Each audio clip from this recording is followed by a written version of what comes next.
At the present moment, as I record this TED course right now, there are a lot of very difficult conversations happening, online and offline, like the one that you just encountered in our opening activity. I suspect there are a lot of difficult conversations happening in your life today too, whenever that today may be.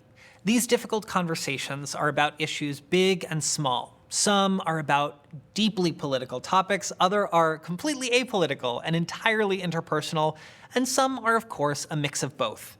These difficult conversations are, well, difficult. It's in the name, and with each difficult conversation comes a unique set of challenges, awkwardness, and drama.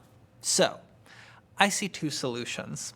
One, we all mutually decide to stop having conversations altogether and instead communicate entirely through GIFs, emojis, and silent stares. The other option is that we figure out how to navigate these difficult conversations, protect ourselves while having them, and manage our expectations for them. So while option one is absolutely on the table, and you are welcome to choose it some days, this course is about option two. The most important and first step I recommend is to make sure you feel safe in this conversation. And when I talk about safety, I'm referring to two different types of safety: physical safety and emotional safety.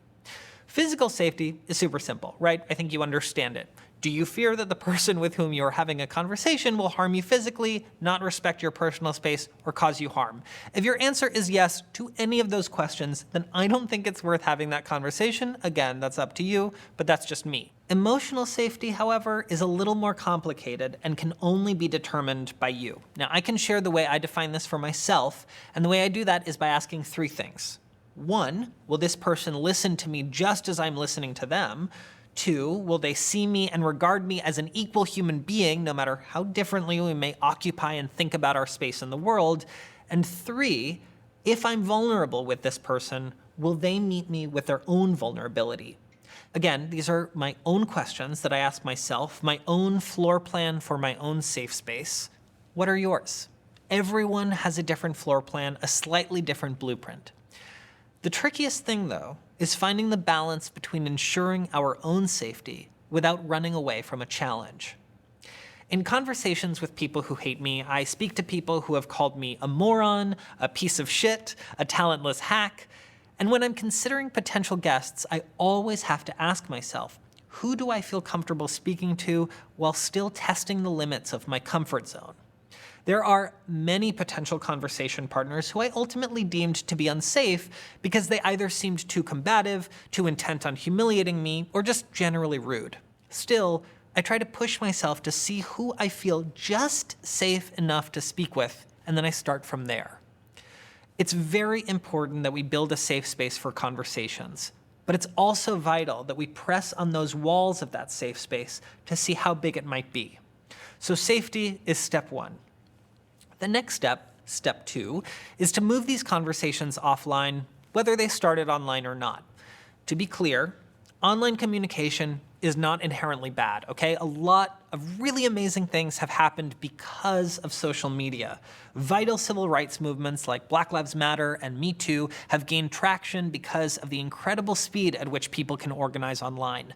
Friendships are born every day in affinity groups, chat forums, and fan communities. And by carrying the whole world in our pockets, we are exposed to more thoughts and ideas and people than ever before. This is all really great. But, and it's a pretty big but, digital interactions do come with challenges. The very tools that enable activists to mobilize at warp speed can also be used to corral harassment mobs. While many exclusively digital relationships are nuanced and life-giving, some are limited in the way participants can connect with each other.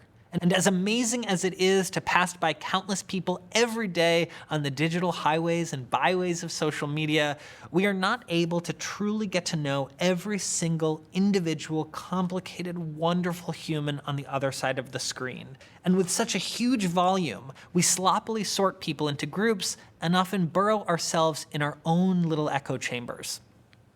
In other words, the internet did not invent interpersonal drama, but it does add some new challenges to an issue that has always plagued us humans. It's a new twist on an old favorite, a remix of a classic song. Step 2 is to move these difficult conversations offline. This means moving it to a venue where you can communicate in real time, either face-to-face or voice-to-voice, and most importantly, not in front of an audience. So once you've done both of those things, right, determined who you feel safe talking to, move that conversation offline, there is a third step, managing your hopes and dreams for what a single conversation can do. And I gotta tell you, this is sometimes the hardest part. When I began conversations with people who hate me, I secretly fantasized about how this project was going to single-handedly change the world. I was so sure that I was going to speak to so many people, and I was also sure that by broadcasting my phone calls that I would encourage all of my listeners to maneuver their own dialogue across the divide, and eventually the whole world would be talking to each other in one big, beautiful, amazing game of telephone. And then that did not happen. In 4 years, I have spoken to dozens of people, not hundreds, not countless, and the project has not sparked world peace just yet. Accepting the limits of a conversation and accepting my own limits as one single human being is ironically, though, the thing that has kept me going. So right now, I want to do a brief exercise. I want you to think about a recent challenging interaction, can be digital or physical, that you had with a specific person. I want to be clear, not a type of person, not a group of people. I just want one actual person. Imagine them. Is it a stranger, a family member, a coworker, a Facebook friend? What was difficult about it? Did you disagree about something personal? Did you disagree about something political? Maybe it was a mix of both. Were they not listening to you? Were you not listening to them?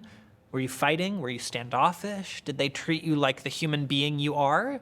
Did you treat them like the human being they are? Now think about one thing, again, one thing that you'd like to change about that interaction. If you had a do-over, would you want to be calmer in your approach? Is there a mean statement you want to take back? Is there something you wish you had done differently? Now, I don't know exactly what challenging interaction you're thinking about right now, and I don't know who it is you're thinking about, and I don't know what exactly went wrong, and that is okay. That's your business. I don't need to know. Because I already know that one of the hardest things about that interaction was that not much changed afterwards. The world kept on being the way it is. Bad things kept happening. The tragedies of humanity were not immediately solved. You were still you, and they were still them. And that's okay. And it has to be okay, because it was a start.